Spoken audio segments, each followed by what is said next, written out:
I stood in the discount aisle of Midwest Mart, holding a cracked baguette with both hands. The crust had gone soft. The paper wrapping was torn. But it was bread, and I hadn't eaten since Thursday. The fluorescent lights buzzed overhead, cold and pale, making the place feel more like a clinic than a store. One of them flickered. It cast stuttered shadows across the tiles. Around me, people kept their distance. A woman pulled her cart around mine like I was a traffic cone. A man in a North Face jacket glanced down at the tag around my neck and scoffed. The whispers started in the frozen food section. I could hear them spreading like spilled oil. He's here again. Probably faking it. That dog tag looks way too polished. A teenager pointed. His mother turned him away quickly, whispering something I didn't catch. I didn't look up. I didn't move. I held the baguette like it might break. My coat was military green, surplus store-bought, too heavy for early spring. It still carried the smell of last night's rain and the faint ash of a long-gone campfire. The dog tag hung visible on the outside. I wore it without thinking, habit, not display. I heard someone mutter, "Stolen valor," under their breath. Then laughter. Dry. Dismissive. No one asked my name. No one asked what I needed. The intercom played a soft instrumental tune,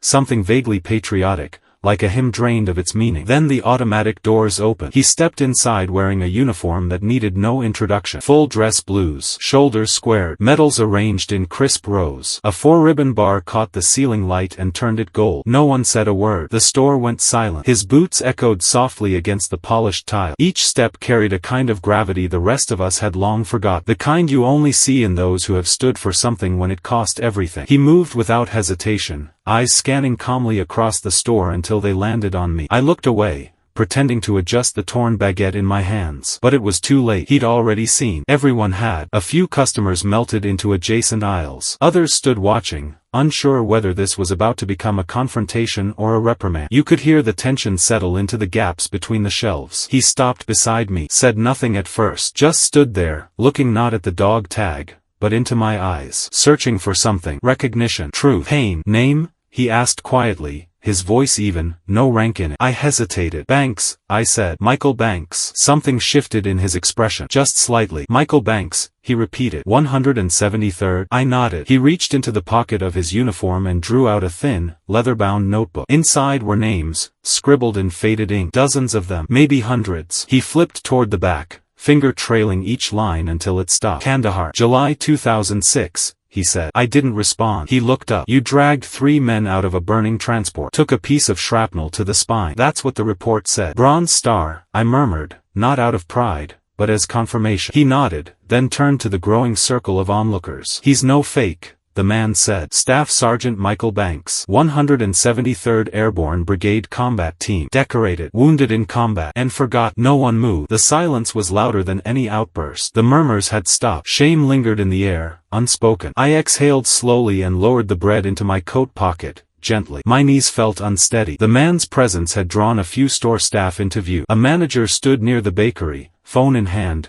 unsure whether to call someone or say something. The man beside me didn't flinch. Come on, he said quietly. Walk with me. We moved toward the checkout, each step punctuated by sidelong glances. At the register, I placed the bread on the conveyor. He took out a card, handed it to the cashier. This one's covered. No need for that, I said under my breath. You covered a lot more for people who never said thank you, he replied. Let this one count. Outside, the air was sharp with wind. We stood under the flickering sign of Midwest Mart, the sky turning a dull slate color. He didn't ask where I lived. He didn't offer me a ride. He just stood there, waiting until I spoke. After the injury, things got slow, I said. Spinal damage. PTSD. Susan, my wife, she was the one holding me together. But she got sick. Leukemia. We fought for treatment, but the claims got denied. Lost time. Lost ground. I paused. She died 2 years ago. I sold the house. Donated the rest to a cat shelter she wanted to expand. Then I left Rockford Falls. The man listened, arms folded. He didn't interrupt. Wasn't about giving up, I added. Just didn't know where to stand anymore. He nodded once, slowly. You stood where you needed to when it counted. That stays with you. The words hit deeper than I expected. At the edge of the parking lot, a police cruiser turned in slowly. Its lights were off, but the posture was familiar, low, watchful. I felt my chest tight. Instinct. History. The officer stepped out and approached us. Got a call about suspicious behavior, he said. His hand hovered near his belt. His eyes were scanning my coat, my tag, my posture. I paid, I said. It's just bread. The man in uniform stepped forward. You're addressing a decorated veteran, officer. Staff Sergeant Banks. The officer paused, unsure. Is that right?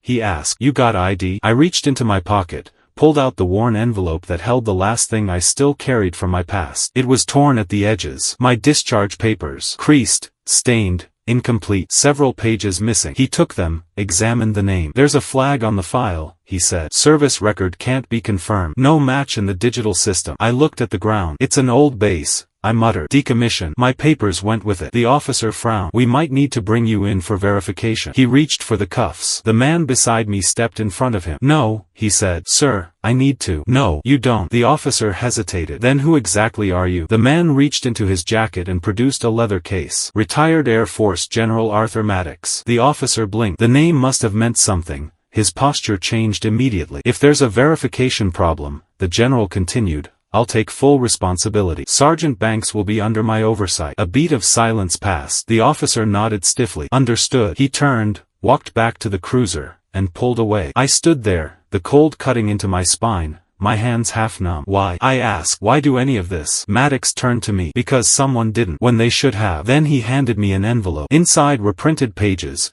photocopies of lost commendations, an incident report from Kandahar, personnel rosters with my name circled in red. Found these through a friend at the archive branch. You were erased. We're going to fix that. I stared down at the paper, struggling to breathe. Tomorrow, he said, we walk into court. And this time, the record speaks for you. The holding cell smelled like bleach and rust. I sat on a steel bench bolted to the wall, hands between my knees, coat still damp from the walk. A hard roll I hadn't eaten was still in my pocket. No one asked why I took it. No one asked if I'd paid. No one asked anything. I'd gone from the parking lot to the back of a cruiser in under 10 minutes. The arresting officer had cuffed me in front of the bakery rack. I'd been standing near a shelf of discounted bread, cradling that split baguette when they arrived. They asked for ID. I gave them what I had. The file didn't match anything in their database. A closed file, the younger one said, his voice a mix of irritation and boredom. You sure this isn't someone else's paperwork? I said nothing. He took it as guilt. At the precinct, they ran me through processing like I was someone they'd seen 100 times. One of the officers checked a box that read, likely transient. Another flagged the case for probable fraud. I sat through it. The mugshot, the fingerprinting, the questions spoken like incantations. Have you stolen before? Do you have a place of residence? Are you under the influence of any substance? I answered what I could. My voice was even. I didn't argue. That only makes them watch you longer. My record, the one that had defined half my life, was gone from the system. A single error, an archive lost during the decommissioning of a base in Afghanistan, had erased decades of service. And without it, I wasn't a veteran. I was just a man with a coat too heavy for the season, a dog tag too clean for their belief, and a hunger they didn't care to ask about. The food they gave me was lukewarm. I didn't touch it. Something about the room, the metal echo of the sink dripping behind me, made it feel like I was underwater. By morning, I was transferred to a holding facility downtown. A court date was set. Public defense was assigned by lottery. My name was printed on a docket like I was part of inventory. Theft under $50. Possession with intent. Resisting request for identification. No one asked why I had a dog tag. No one asked who I used to be. The courtroom was cold and smelled faintly of mold and disinfectant. The walls were a yellowed gray, the kind that had forgotten color. A loudspeaker buzzed every few minutes, announcing case numbers and defendant names. I sat alone at the defense table. My coat had stiffened from the dried rain and from the night pressed against a concrete wall. I didn't try to smooth it. There was nothing to present. The prosecutor was young, his tie too tight. He read from a prepared sheet with the cadence of a checklist. Your Honor, the defendant is charged with petty theft and possession of unpaid goods on store property. A repeat violation, based on similar encounters logged over the past 6 months, none resulting in formal charges but noted by local merchants. The defendant has no fixed address, no verifiable employment, and is in possession of unverifiable military identification. He didn't look at me once, not even when he said, unverifiable. The judge, a tired-looking man in a thinning robe, flipped through the folder in front of him. When he reached the dog tag, he paused, then let it fall to the desk with a clink. No questions, just silence. My court-appointed lawyer leaned in and whispered, just take the recommendation. It's probation and time served. I nodded. I didn't care about jail. I cared about the name they were dragging through the dirt, not knowing what it once meant. Just as the judge was about to issue a ruling, the door opened. Not abruptly, not like a movie. It just opened, quietly, and in walked General Arthur Maddox. He wasn't in uniform. He wore a civilian blazer, dark slacks, polished shoes. But there was no mistaking him. Every eye in the room turned. He walked slowly down the aisle, a folder in his hand, his posture as disciplined as it had ever been. He didn't ask permission. He didn't wait to be called. He approached the bench, nodded once to the judge, and said, "Your Honor, I request leave to submit additional documentation on behalf of the defendant. There are service records, combat commendations, and verification of identity from the Department of Defense's Physical Archive Division." The prosecutor blinked. The judge sat up straighter. "What's your relationship to the defendant?" "I served in Afghanistan during overlapping deployments. I have personal knowledge of Staff Sergeant Michael Banks's identity and actions in theater. I have also confirmed that due to the closure of Firebase Anara in 2009, the digital records of over 45 personnel were lost or corrupted. Mr. Banks is among them." The room fell silent. The judge motioned him forward. The general handed him the folder. Inside were copies of my Bronze Star commendation, photos of the wreckage I'd pulled 3 men from, a signed letter from Colonel David Swain, retired, confirming my conduct under fire and my transfer through the Veterans Evaluation Board for Spinal Trauma and PTSD, a document from the VA indicating that benefits had been terminated, pending verification, a limbo I'd remained in for 9 years. The judge looked over the pages, his brow furrowing deeper with each one. When he finally looked up, he stared at me for a long time. "Staff Sergeant Banks," he said slowly, "is this accurate?" I nodded once. He turned to the prosecutor. "The court orders a 48-hour delay in these proceedings pending full verification through the Department of Defense and the Veterans Legal Affairs Office. Until then, all charges are suspended." Then, without waiting for protest, he struck the gavel once. Court adjourned. I sat there for a second longer than I needed to, unsure if I'd heard right. The lawyer beside me just blinked. The general placed a hand on my shoulder and said quietly, "It's starting. We're not done yet." Outside, the air was brighter than it had been in days. The clouds were parting. I hadn't noticed until then how long it had been since the sky had shown me any color. We walked down the steps together. The world was still the same. The weight in my chest still lingered. But something had shifted. Someone had seen. 2 days later, I returned to the same courthouse. Same doors. Same tiled floors. But this time, I wasn't alone. General Maddox was waiting for me outside the security checkpoint. He held a leather folder under one arm and wore a dark suit with silver cufflinks shaped like wings. Behind him stood 2 women and 1 man, lawyers from the Veterans Legal Defense Network. Not government volunteers. The kind who remembered that paper trails don't tell the whole story. Inside, the waiting room buzzed with quiet. The clerk who called names didn't look up. I sat with my back to the wall, hands folded in my lap, the same dog tag resting against my chest. This time, it wasn't a mark of suspicion. It was proof. Or it would be. The hearing was scheduled for 10 a.m. The docket listed my case under Administrative Review, Status Clarification. I wasn't listed as a defendant anymore. We entered the courtroom together. Maddox beside me. The attorneys walking in like a formation. And the seats, full. That was the first surprise. The front rows weren't just lawyers or reporters. They were soldiers, veterans, active duty officers in uniform, some in civilian clothes, wearing only a single insignia or a pin on their lapels. Men and women I didn't recognize, but who knew what this was. A young Marine sat in the back with his cover on his knees. Next to him, a woman in Army fatigues. Then 3 Air Force officers in dress blues. They didn't speak. They didn't nod. But they were there. One of the attorneys leaned toward me and whispered, "They heard about the closed file. Some of them lost records too. You're not the only one." The judge entered. Not the same one. This one was older, sharper, his eyes scanning the room like he was taking roll. He adjusted his glasses and looked directly at me. "Staff Sergeant Michael Banks. We've reviewed the documentation submitted by General Maddox and the Veterans Legal Defense Network. We've also contacted the Department of Defense Archive Division. They've confirmed that a digital loss occurred during the decommissioning of Firebase Anara. You were among the 47 personnel whose files were affected." He paused. "Your service record has been restored. Effective immediately." There was no applause, no cheering, just stillness. Like the silence you feel when a plane touches down safely after flying through a storm. The judge continued. "This court finds that Mr. Banks is not subject to charges previously filed. His arrest record will be sealed and expunged. Further, we're forwarding a judicial referral to the Department of Veterans Affairs for retroactive restoration of benefits,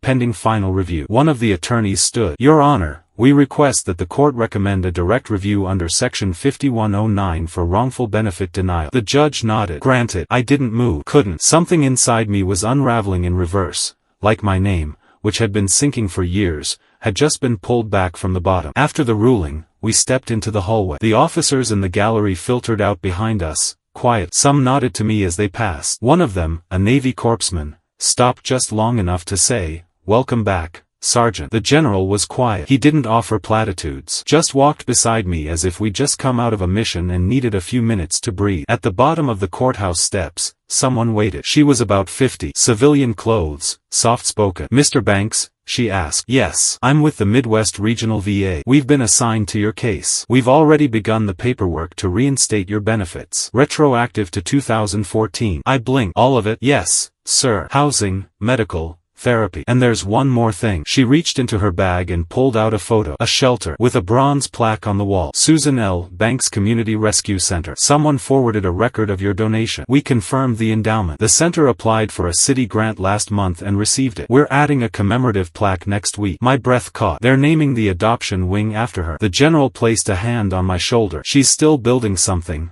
Sergeant. Through you. That night, I slept indoors for the first time in years. Not a cot, not a shelter bunk. A real bed, in a clean room, with the heating working and a window that looked out onto a small tree-lined street. There was a note on the nightstand from the legal team. We'll handle the paperwork. You rest. And on the floor beside the bed, a dog crate. Inside, a quiet golden retriever with soft eyes. Her name tag read, Sugar. She padded toward me and rested her chin on my boot. I didn't cry. Not then. But I felt something break open. And in its place, something whole begin to form. Within 3 weeks, my benefits were fully reinstated. Not just a monthly deposit or medical voucher, but a history corrected, a timeline restored. I was no longer invisible. The paperwork arrived in 2 manila envelopes. One from the Department of Veterans Affairs. One from the Defense Personnel Records Center. Inside the second was a new certificate of service, identical to the one I'd lost, except this one had a current seal. It bore today's date, not the day I'd left Kandahar. It was as if time itself had been rewritten, not erased but amended. I kept it in the top drawer of my new apartment. Nothing fancy. A second-floor walk-up outside Rockford Falls,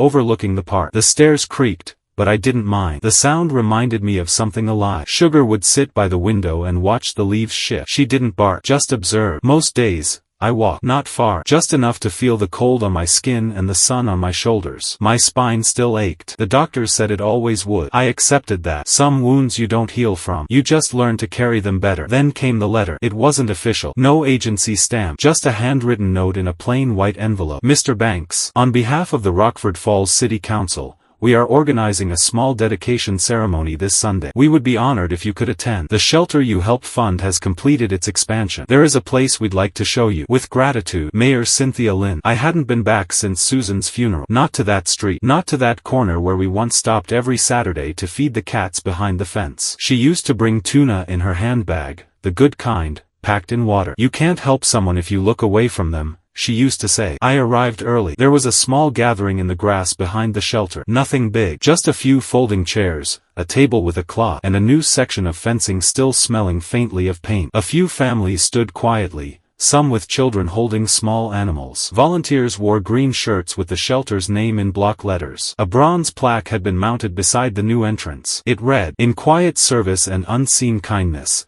in honor of Michael and Susan Banks." The mayor gave a short speech. She spoke of legacy, of love that moves beyond time. But I wasn't listening to her words. I was looking at the plaque. The way the letters caught the morning light. The way her name came first. That felt right. After the speeches, people came to shake my hand. Some thanked me. Others just nodded, quiet. A man from the VFW saluted. I returned it, slowly, the way I'd been taught. My arm didn't rise as high as it used to, but it rose. At the edge of the crowd, I saw someone else. General Maddox. He wasn't in uniform this time. Just a windbreaker and old boots. He waited until everyone else had spoken. Then he stepped up beside me. "They did a good thing," he said, nodding at the plaque. "No one had to," I replied. "That's what makes it count," he said. "They chose to see you." We stood there a while, watching a little girl carry a kitten into the building, her father holding the door. Sugar lay beside me, her tail thumping once or twice. "You planning on staying in Rockford Falls?" Maddox asked. "For now." He handed me a card. "We've got a local chapter of the Veterans Council here. They're short on folks who remember the old ways. Quiet leadership. Could use a man like you." I didn't answer right away. Then I nodded. A week later, I sat on a bench just off the city park trail. The air had shifted from winter into that soft, uncertain edge of spring. I held a thermos of coffee and watched the morning come alive. A mother passed with a stroller. A man jogged with earbuds in. A young couple fed birds with bread crusts. No one recognized me. That was fine. I didn't need to be known. But I did need to be remembered. There was a bench across from mine. Newly installed. Bronze slats. Smooth polish. It caught the light when the sun hit right. A plaque was fixed to its backrest. Dedicated to those who stood, even when no one saw. I hadn't asked for it, but someone had made it happen. Maybe that's what Susan meant, all those years ago. That the measure of a life isn't applause. It's whether someone still sits beside the places where you once stood. The bench became a place people passed by without meaning to,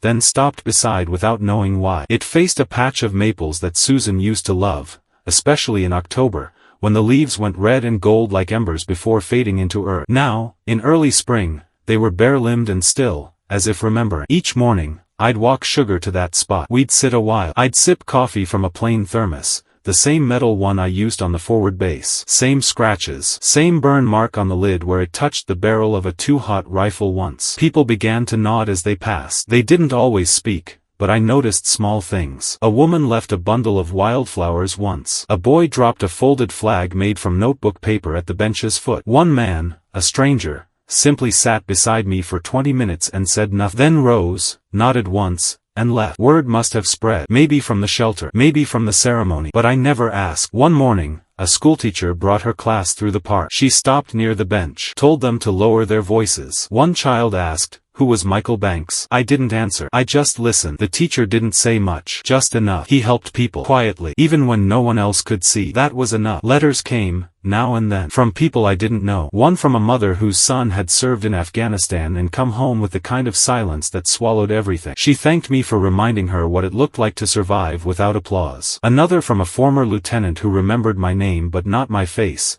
until he found the incident report. "You pulled my gunner out. He made it because of you." I never said thank you. So, thank you. I didn't write back. Not out of pride. Just never knew how to end those kinds of letters. What do you say when gratitude is decades late and yet still cuts clean? The lawyers helped me file for back compensation. It came through slowly, in fragments. I used some of it to fix the shelter's roof. The rest, I left untouched. I had enough. A bed, a dog, a quiet park. My name, cleared. One day, a local reporter asked to do a story. Said it would run in the Sunday edition. I said no at first, but she returned a week later, with a notebook and a respectful tone. "I don't want to tell the story of a rescue," she said. "I want to tell the story of being forgotten, and what it takes to return." I agreed. We sat on the bench. She didn't ask about the battle. Just about Susan. About the house we gave away. The cat shelter. The cold nights. The courtroom. Before she left, she asked, "What do you want people to know?" I thought a long while. Then I said, "I didn't ask for applause. I just wanted to buy bread." She didn't say anything. Just closed her notebook, and nodded. A month later, the article ran. It didn't have a headline filled with heroics. It was simple. "Man restored.